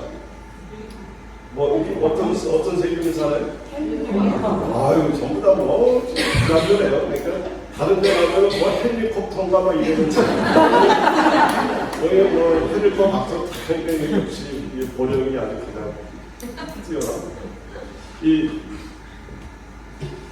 그 헬리코박터라고 하는 균이 왜 문제가 되느냐면 얘는 알칼리 환경에서 사는 애. 알칼리. 그러니까 여기가 이 뱃속이 막 그냥 산성 같이 막 용광로 같이 막 그냥 살이 다 탈 정도의 애들이 막 쏟아지는데 여기 세균이 산다니 이게 말도 안 된다 이렇게 생각했는데 이제 그 학자가 여러 가지 실험을 해보고 확인하고 되고 세균이 있네 하면서 이제 세균을 찾아낸 거잖아. 세균을 찾아냈는데 얘가 그 안에서 살아남으려고 무슨 짓을 하느냐면은 자기 몸 안에서 양잿물을 내뿜어요. 아까 얘기했던 pH 14라고 하는 이 양잿물을 내뿜어 갖고 요걸로 방어복을 입고 있습니다. 이렇게 놓고서 내뿜으면서 요 안에서 숨어서 살아요. 얘가 이 우산막을 씌워갖고 여기 있는 산이 나한테 못 들어오게 만들어놓고 이 막을처럼 이렇게 분수처럼 막 쏟아갖고 그 막 안에 숨어서 산다 그 말이에요. 그러니까 위 안에 있는 그 점막은 전부 산성에 견디도록 이렇게 잘 돼 있는데 얘가 와서 알칼리 환경으로 양잿물을 거기다 갖다가 뿜어내고 있으니까 그 뿜어내는 그 조직이 어떻게 돼? 삭아버려요. 네, 그래서 위염이 생기고 위궤양이 생기고 더 심해지면 위암이 생기고 이제 이렇게 된다고 해서 헬리코박터는 그러니까 이제 모든 위장에 아주 굉장히 위험 신호를 주는 신호다 이렇게 봐서 이제 헬리코박터 발견이 되면 막 그냥 병원에서 항생제 쓰고 뭐 하고 해서 약을 줘서 죽이려고 하잖아요. 근데 이제 거기까지는 헬리코박터가 이제 그렇다는 거예요. 그런데 어떻게 지금 어느 정도 끌었어요?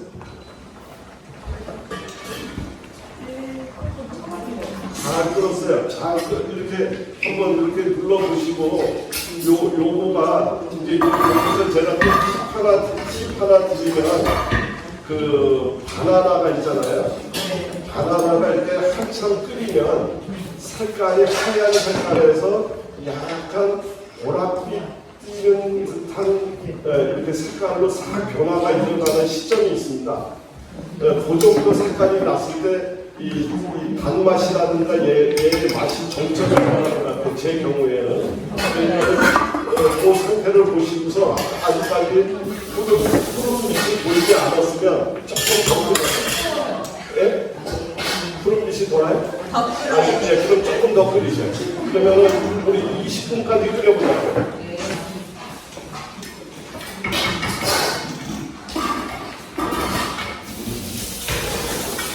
푸른빛이 보이지 않으면 20분 정도까지 끓이시면 조금 더 좋으세요. 이 과거 시대는요, 제가 음식 치유하는 것 중에서 손님들한테 가장 그러니까 인기 있는 음식이 아닙니다. 그러니까 이거를 드시고 유장병 치료하시는 분들이 그렇게 많고, 또 이거 드시고 나서 여러 가지 그 병 후에 체력 회복하는 데 도움을 얻으셨던 분들이 너무나 많아요. 그러니까는 잘 기억해 두시면 맞는 유장병을 집에다 만들어 놓으실 수 있어요. 그래서 만들어 놓고서 근데 꼭 잘 숨겨놔야 돼요. 왜냐하면은 누가 알면은 다 그냥 배고프시는 거예요.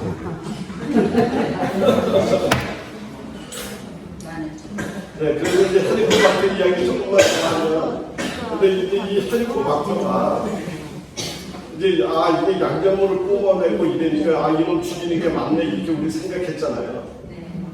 그런데 이제 우리가 조금만 더 생각을 한 번 더 하면, 조금만 더 생각해 보면 그 오스트리아에 있는 그 학자가 발견하기 전에 헬리코박터가 산다는 거를 알기 전에 그때는 헬리코박터가 우리 사람들 속에 없었을까요?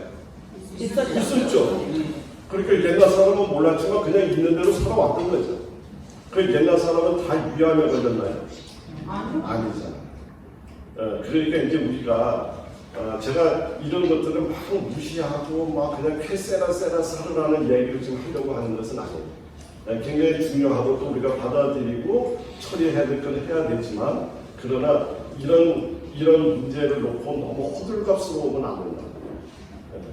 그러니까 병원에 갔더니 뭐 헬리코박터가 있대 뭐 하고 뭐 여기에 너무 주눅기들도 너무 필요가 없다. 그리고 이 모낭충이라고 있잖아요. 왜 이런 뭐 갔더니 현미경으로 가서 봤더니 그 안에 벌레가 있잖아요. 모낭충. 그거 현미경으로 보기 전에는 모낭충이 없었어요? 네, 있었어요. 왜 쓸데없이 그거를 가서 듣다 보면서 벌레가 있다고 하는 그렇잖아요. 그러니까는 여기에 진짜 염증이 일어나서 막 짓물르고 뭔가 문제가 있으면 그런 치료를 해야 되지만 그렇지 않은 사람이 과잉 방어를 하느라고 맨날 얼굴에다 알코올 소독하고 뭐 이렇게 해서야 삶이 되겠느냐 이 말이죠. 그러니까 이 세상은 같이 살아가는 거예요. 어차피 나 혼자 사는 게 아니라 그 미생물들이랑 다 더불어서 이렇게 가는 거예요. 그런데 서로가 서로의 입장을 존중하면서 살아야 돼. 그렇죠? 그런데 걔네들이 나를 얕잡아 보고 증식을 해버리면 안 된다. 그러나 적절하게 있는 것은 오히려 우리 몸을 위해서 도움이 될 수도 있어요. 이 바닷가에서 고기를 잡아서 가락시장으로 끌어올리려 할 때 가니까 다 죽어. 가니까. 그러면 걔 살리는 방법이 어떤 방법이 있어요? 그렇죠. 걔랑 천적이 되는 애를 하나 같이 집어넣으면 올라가는 거잖아요. 뭐 죽을 시간이 어디 있어? 지금 도망다니게 봐. 도망다니다 못 죽는 거 아니에요? 이것을 우리는 뭐라고 얘기를 하냐면 호르메시스 현상이라고 얘기해요. 그러니까 적절한 자극은 오히려 우리의 모든 기능을 더 활발하게 더 긍정적으로 변화시킨다. 이거를 호르메시스 현상이라고 합니다. 나무도 전지를 해줘야 예쁘게 자라요. 나무. 이게 호르메시스 현상이고. 그러면 이 장 속에 위 안에 어떠한 미생물이 하나가 있는데 그놈 때문에 내가 위산을 10개를 내보냈는데 아니 어떤 놈이 자꾸 방해를 하잖아요. 방해를 하니까 우리 몸에서는 아 이렇게 해서는 안 되겠구나. 12개 정도는 내보내야 되겠구나. 이렇게 해서 위산이 오히려 항상 적절하게 적극적으로 내보내게 만드는 그런 긍정적인 효과를 사실은 헬리코박터가 만들어주고 있는 거예요. 네, 그렇기 때문에 얘네들을 싹쓸이 하는 것보다 적정량이 있는 것이 우리 몸이 오히려 더 위산이 적극적으로 만들어집니다. 이런 것들이 지금 연구 결과도 많이 나오고 있습니다. 그런데 이게 너무 지나쳐서 위에 산이 안 나와서 위산이 저하가 돼서 헬리코박터가 이제는 내 세상에 왔다고 생각하고 얘네들이 10마리만 사는 될 놈이 막 증식을 해가지고 퍼져버리면 이놈들이 계속 알칼리를 만들어내고 증식을 하고 지네 세상을 여기 파괴 바꿔버리려고 그러면 이거는 죽여야죠. 그러나 그렇지 않은 상황에서 헬리코박터가 나왔다고 해서 무조건 되고 멸균의 대상이라고 마음을 그렇게 가질 필요는 없다.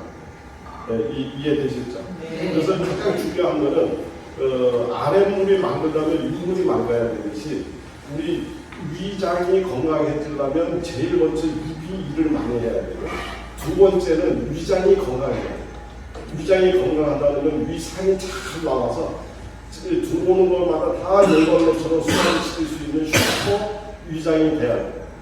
근데 위장이 자꾸 주름살이 생겨버리면 위액이 나오는 샘이 주름살 아래 갇혀버려서 샘이 막혀버리니까 위액이 안 나올 거다. 그래서 자꾸 위축성 위염이 생기고 이렇게 만들어서는 안 된다. 그래서 적절하게 위산이 나와야 되는데 위산은 소금이 아니고서는 안 만들어져. 위산은. 그 다음에 또 소화를 도와주는 맛으로는 지난번에 우리 맛을 설명할 때 무슨 맛이라고 그랬어요? 신맛. 네, 신맛. 이런 것들에 의해서 위산이 잘 만들어지고요.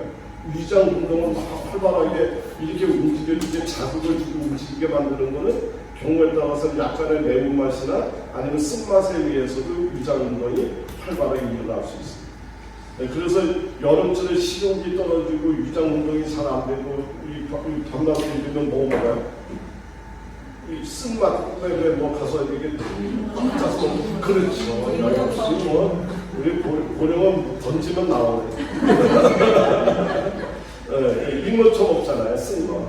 이제 그런 거 하면 식욕이 돋고 위장 운동이 활발해지거든요. 그런데 쓴맛을 너무 많이 먹어버리면 오히려 우리 기분을 상하게 만드니까 그런 어떤 자극적인 어떤 시동을 걸을 때 그런 정도 필요하고 대부분은 무슨 맛을 좋아한다고 그랬어요? 단맛을 좋아해요. 포근함을 좋아해요. 이제 이런 거를 좋아한다. 이렇게 생각하고 그리고 위나 장이나 그러니까 이 통로는 전부 다 뭐가 잘 발달되어 있어야 돼? 점막이 잘 발달되어 있어요. 이것을 우리는 건강한 위장이고 건강한 위거라고 얘기합니다. 그래서 이제 오늘 만들어 보신 거 이제 가보 식혜 같은 걸 만들었는데 앞에서 이야기를 드렸지만 이게 우리가 전통적인 식혜를 만들고 싶어서 만든 것이 아니라 식혜라는 방법을 활용해서 환자한테 맞는 이러한 음식을 한번 구현해 본 거다 이렇게 생각하시면 될 것 같고요.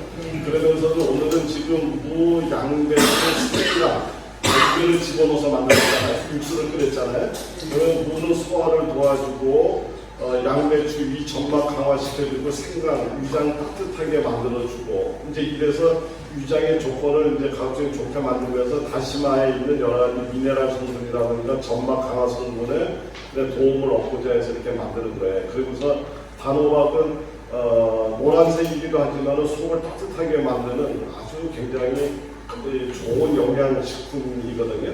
여기에다가 이제 바나나가 들어가서 마음을 편안하게 다스려주고 식사를 못하고 위장이 약한 사람은 대체적으로 기운이 무기력하고 이렇게 무력감에 빠지는 수가 종종 있잖아요. 그리고 또 잠도 깊게 못 주무시고 이렇게 해서 그걸 보완하기 위해서 바나나를 집어넣는다 이렇게 생각하시면 되고요. 여기에는 일반 식혜와 다른 점은 몇 가지가 있는데 하나는 설탕이 안 들어갔죠.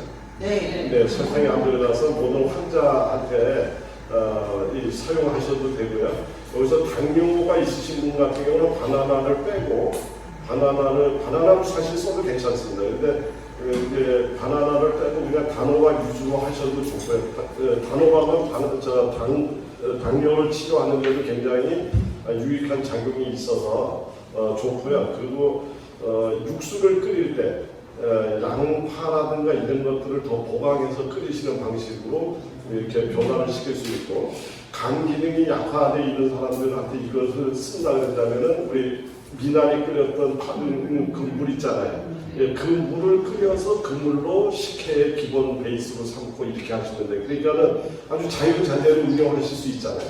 이렇게 만들어서 하시고, 관절이 약하신 분이라고 그러면 북어라든가 홍합, 건 홍합이라든가 이런 걸 끓여가지고 그걸 기본 육수로 삼아서 이렇게 만드시고, 이렇게 하면 정말 응용 못할 때가 없을 정도로 자유롭게 이렇게 응용할 수 있습니다. 그래서 그런 걸 한번 해보려고 만드는 거고요.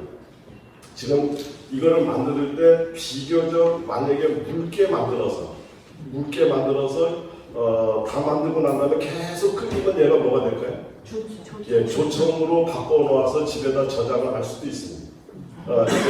계속 끓여서 조청 형태로 만들어 놓고, 그리고 드실 때마다 거기다가 조금 이렇게 떠가지고 간장 약간만 이렇게 섞어서 이렇게 드시게 되면 아주 훌륭한 위장약이고 훌륭한 영양식이 될 수가 있으니까, 그러니까 오늘 이거 하나만 갖고서도 그냥 계속 응용하면 당뇨에, 혈압에 얼마든지 다 응용할 수 있어요. 이걸 앞으로 다른 음식 안 배워요.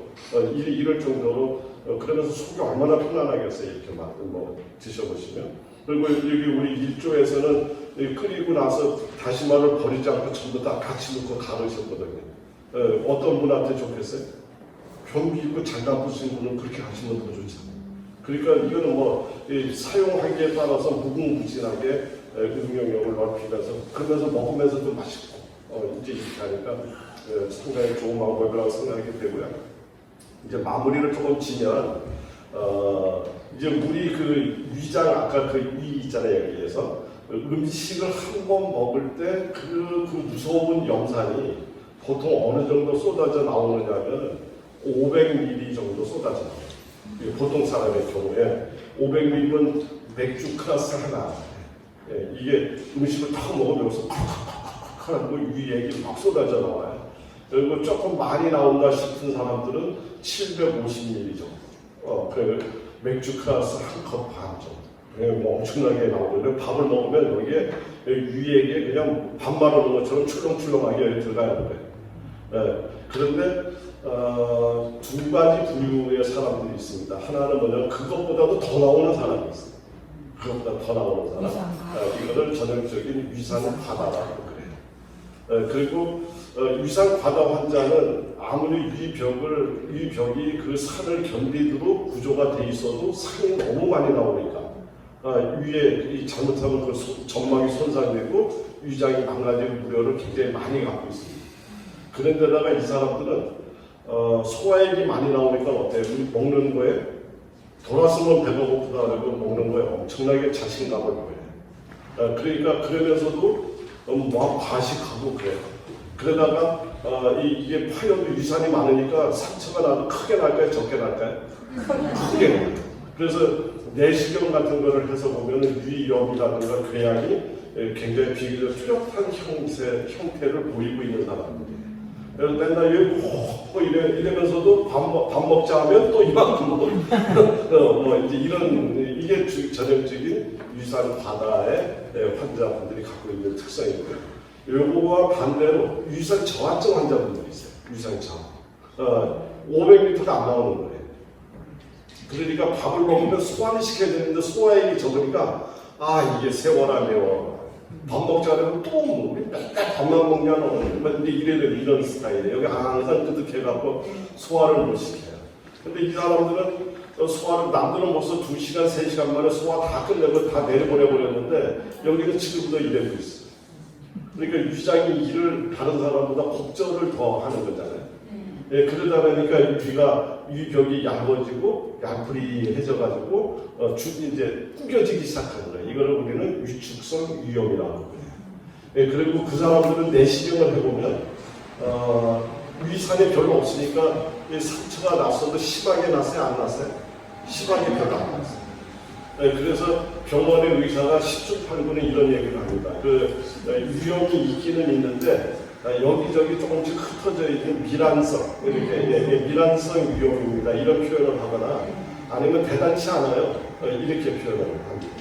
그러면 위장은 대단치 않다고 그랬는데 문제가 없다고 그랬는데 왜 이렇게 불편한 거야? 이렇게 되는 거죠. 이제 이렇게 이제 그런 양상을 갖는데 이분들은 위장이 일을 너무 많이 하다 보니까 위장은 입에서 들어가서 여기 요 식도에서 위장으로 연결되는 여기에 문이 있어요. 이렇게 문이 이렇게 딱 있어갖고 얘는 항상 이렇게 닫혀 있습니다. 게다가 음식이 들어가면 얘가 문이 싹 열려서 쏙 들어가고 싹 닫히고 열리고 닫히고 이 관략근이 있습니다. 이거를 분문이라는 문이 있어요. 그리고 요 밑에 쪽에도 문이 달려져 있어요. 그래서 음식물이 딱 들어오면 이렇게 완전히 주머니가 돼갖고 위아래가 꽉 막힌 주머니에서 소화액이 막 쏟아져 나와서 막 이러고 있는 거거든요. 이 문은 절대적으로 아래에서 위로 열으면 안 되는 문이에요. 뭐 절대적이라기보다도 대부분의 정상적인 것은 그냥 위에서 아래로 열고 위에서 아래로 열고 내려가야 되는데 이게 위장에서 일을 너무 해도 너무 하다 보니까 얘가 기운이 꽉 잡고 있는 기운이 메가리가 없어져가지고 기운이 풀렸어요. 그래서 이렇게 했더니 칙하고 역류가 돼서 역류성? 예, 역류가 되는데 이 식도 쪽에는 갑옷을 안 입었어요. 그 산을 이 위산을 막아낼 수 있는 점막의 구조가 아니다. 위장 안은 그 산을 다 막아낼 수 있는 점막의 갑옷을 입고서 전쟁터를 싸우고 있는 데라면 식도나 십이지장 쪽은 갑옷을 안 입은 애들이에요. 근데 여기에 이 눈이 열려갖고 찍혀갖고 역류가 돼버리니까 이 여기에 있는 식도에 있는 점막은 뭐야? 발표야 이럴 것 아니야. 뭐 이런 게 있나 여기 그런 것 아니야. 원액이 와서 닿다면 여기 다 타버리는데 근데 원액이 아니라 한참 운동을 하다가 여기가 올라왔기 때문에 많이 희석된 상태에서 왔기 때문에 자극만 받는 거죠. 그래서 어쨌든 자극을 받아서 여기 염증이 생기면 이 염증의 자리가 여기에 끝나는 게 아니라 미주신경이라는 신경을 따라서 여기를 쭉 연결이 돼 있어갖고 사람에 따라서 여기가 불편하다고 얘기하는 사람이 있고 어떤 사람은 여기가 답답하고 여기가 항상 뭔가 이런 표현을 쓰는 역류성 식도염을 앓게 돼요. 역류성 식도염을 갖고 있는데도 불구하고 이제 자꾸 여기가 이제 문제가 유축성 위염이 되면 유축성 위염이 되면은 이제 위 벽에 주름이 생긴 거잖아요. 주름이 생기면 샘이 나오던 구멍이 주름에 의해서 막혀버려요. 그래 막혀버리니까 그나마도 위액이 더 안 나오는 거예요. 위액이 안 나오니까 소화가 더 더뎌졌잖아요. 장에서 이제다 음식이 내려오려나 기다려도 음식이 안 내려와. 화가 날까 안 날까? 화가 나지. 그래서 위장에 누가 드디어 나타나냐면 장에 있는 세포들이 위장에 나타나기 시작합니다. 장에 있는 세포는 갑옷을 입은 애가 아니에요. 장에 있는 애는 다. 그래서 이제 우리 몸에 들어가라고 흡수하는 소장의 기능은 이거 흡수하는 데 막 이거 하는 데가 아니잖아요. 근데 그 일을 하는 세포와 매우 비슷한 세포가 갑옷도 안 입은 애가 위장에 나타났어요. 이것을 우리는 뭐라고 얘기를 하냐면 장상피 화생. 장상피와 장에 있는 그 상피 세포와 같은 애가 위장에 나타났다는 거예요. 그러면 그거 얼마나 위험한 거예요. 지금 여기는 많던 적던 소화액이 쏟아지는 자리인데 여기에 그걸 방어할 수 없는 구조를 가진 애가 나타난 거잖아요. 그러니까 그랬을 경우에 병원에서는 이거 다음 단계는 위암으로 간다. 이렇게 해서 굉장히 위험한 단계로 설명을 해요. 설명은 거기까지 했는데 그럼 선생님 어떻게 해요? 3개월마다 우리 정기적으로 검사해 봅시다. 그게 병원에 아마 경험하신 선생님도 계실 거예요. 그러니까 무슨 약을 먹고 그러니까 무슨 음식을 먹고 어떻게 해야지 돼요. 이게 아니고 우리 정기적으로 검사를 해봅시다. 그리고 지금도 못 막았는데 마지막에 3개월 뒤에 병이 생긴 다음에 가면은 막을 수 있는 힘이 있겠어요. 그거를 막을 수 있는 방법은 지금과 같은 점막을 강화할 줄 알고 소화를 빨리빨리 진행되게끔 만들어주는 것을 통해서 위장이 회복이 돼야 되는데 우리 이 살이 찌든 뭐가 됐든 우리 몸을 만드는 건 음식이 아니면 만들 재간이 없어요. 어떻게 수술이나 약으로 만들겠어요. 그래서 이러한 음식을 반복해서 뒷사람면 위장 점막도 건강해지고 자꾸 회복이 되면서 이 문제가 병원에서는 해결이 안 되는데 나중에 보면 나중에 한 1년 영화 심해하면서 병원에 가서 내시경 해보면 옛날에는 위축성 위염, 장상병 발생 이런 진단이 나오는데 그 얘기가 없어져. 그럼 치료된 거죠. 네, 그래서 이런 개념에서 음식이 갖는 중요성을 꼭 인식을 하셔야 돼요. 그리고 소화액이 매우 중요한데 우리나라 사람들을 보면 반반이에요. 그러니까 위산 과다로 인해서 위장병이 생긴 사람이 반, 그 다음에 위산 저하로 생긴 사람이 반, 이런 정도가 되는데 이거를 연령층으로 나눠버리면 얘기가 또 어떻게 되냐면 젊은 사람들은 주로 위산 과다가 많고 나이 먹은 사람들이 위산 저하예요. 그러니까 젊어서는 위산 과다였다고 하더라도 나이 먹으면서 점점 위산이 적어져서 옛날에 모래알도 소화시키던 사람이 이제 소화 못 시키잖아요. 네, 그래서 이제 나이 먹으면 대부분이는 다 위산 저하다. 그런데 약에는 무슨 위장을 도포하니 뭐니 제산제를 쓰니 뭐니 하는 약의 90%는 전부 다 위산 과다 환자를 위한 약이에요. 그러니까 위산 저하증 환자를 위한 약이 없어요. 그러다 나니까 병원에 가면 속이 아프다 그러니까 위산 저하증 환자든 무슨 환자든 전부 다 같은 약을 처방을 하니까 이 사람이 위산이 적게 나와서 지금 속이 난리가 났는데 더 막아버리니까 순간적으로는 아픈 게 통증이 가라앉았는지 모르지만 결과론적으로는 역행하는 치료 방법이 나왔잖아요. 그래서 치료가 안 되고 계속 반복해서 이 병원 저 병원 유명하다는 걸 돌아다니면서 내가 좋다는 데는 다 다녀봤어도 내 병을 고치는 데 없다가 이렇게 되거든요. 그러니까 이 위산 저하는 그렇게 해서 치료가 되는 것이 아니라 하다못해 새우젓만 먹어도 위산이 많이 그래도 나와요. 왜냐면 아까 위산은 소금으로 만든다 그랬죠. 네, 그리고 새우젓 안에는 키토산 성분도 있고 위산을 만드는 염산 베타인이라는 성분이 들어있는데 이런 건 안 외우셔도 돼요. 그러나 그런 성분이 많은 거예요. 그래서 우리 연세 드신 분들 옛날에 이 내용을 알았든 몰랐든 연세 드시는 밥상 위에 뭐가 올라왔어요? 새우젓이 올라왔어요. 그래서 새우젓을 먹는 거예요. 어느새 젊은 사람들도 새우젓 먹으라고 짜서 그거 해 먹어 이러는데 연세 드신 분은 그렇게 맛있게 먹잖아요. 네, 그게 이 소화를 도와주는 이런 거예요.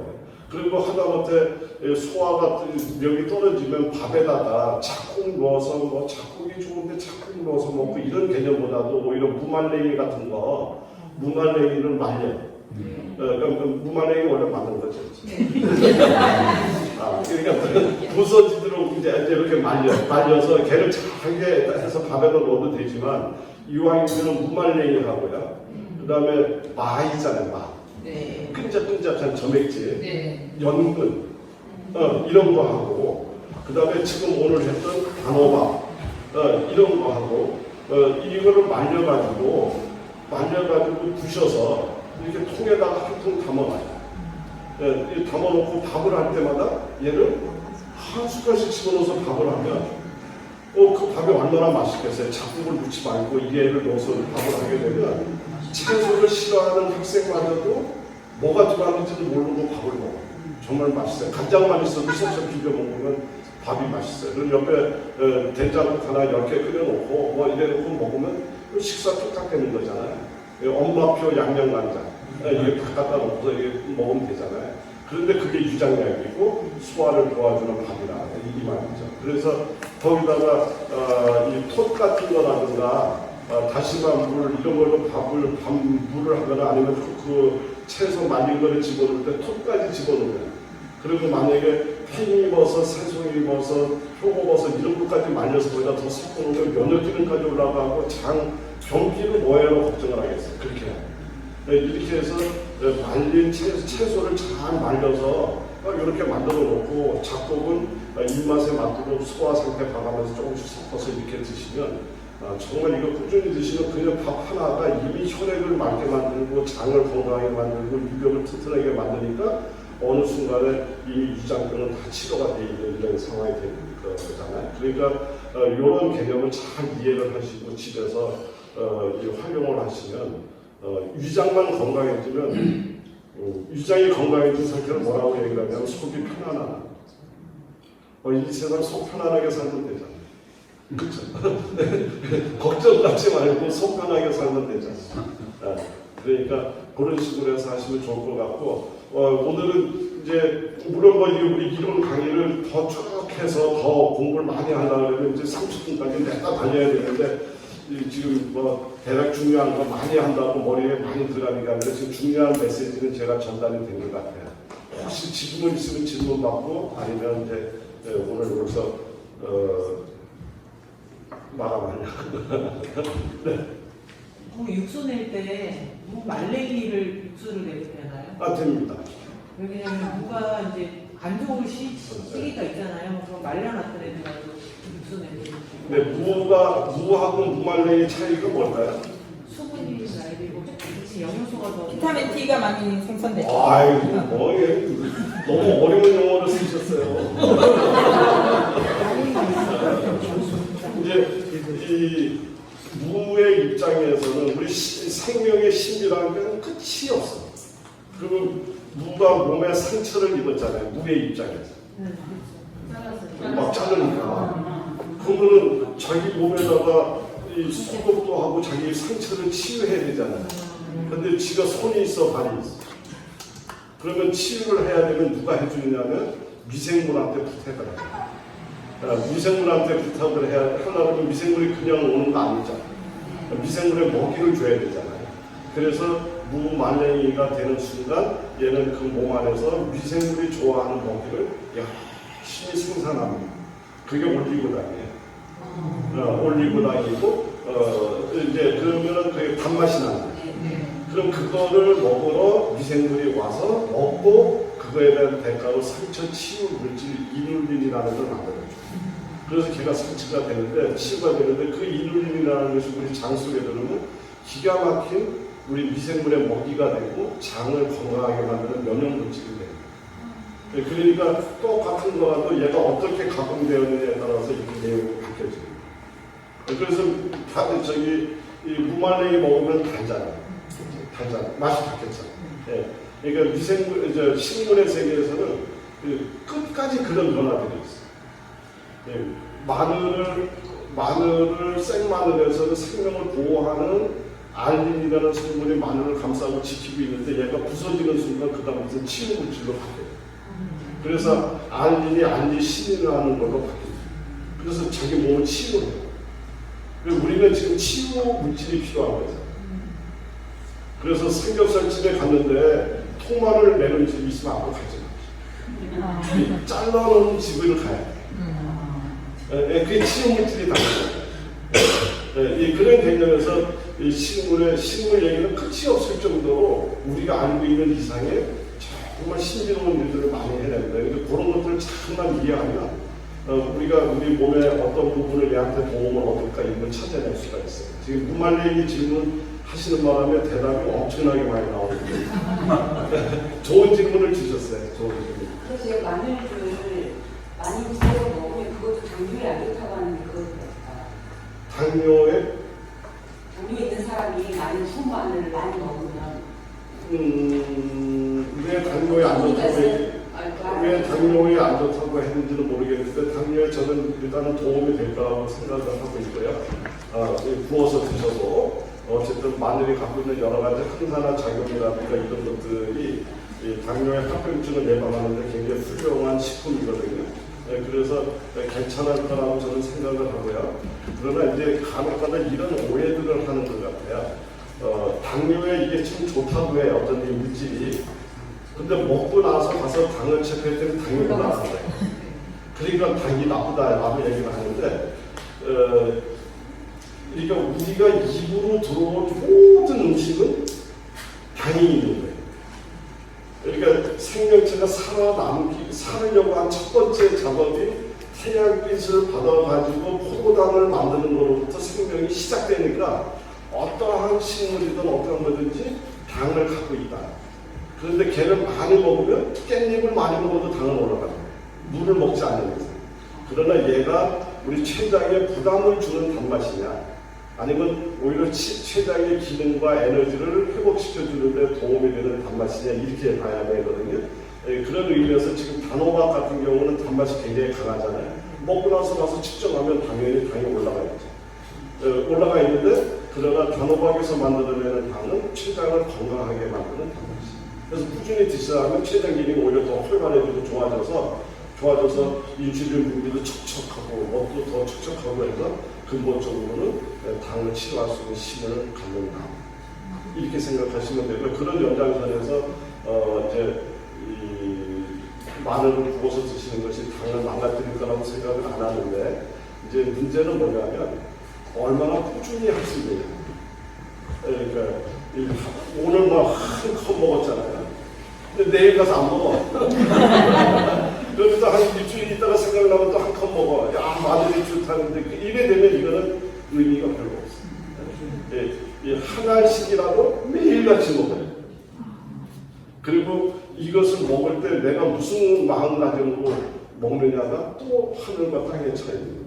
마늘이 참 좋다고 얘기했더니 저 진짜 마늘 좋아해요. 마늘 잘 먹어야 이러거든요.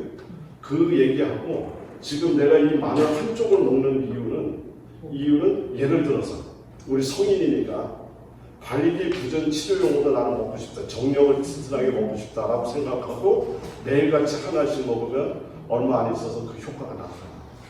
그런데 그렇지 않고 그냥 먹으면 그냥 우리 먹는 음식입니다. 그래서 내가 어떤 마음가짐으로 이 음식을 먹느냐 안 먹느냐 하는 것도 또 우리 몸에 들어가는 속도가 틀리다라는 것도 그래서 이걸 드실 때도 내가 이걸 먹으니까 내 당이 참 좋아질 것 같고 췌장이 건강해지는 맛이야 이렇게 생각하면서 먹으면 매일같이 하나씩 드셔도 이 췌장 쪽에 그래서 이제 제가 정리를 해드리면 우리 마음이 가는 곳에 물질도 간다. 마음이 가는 곳에 음식도 간다. 찾아간다. 이렇게 생각하시면 딱 맞을 것 같아요. 또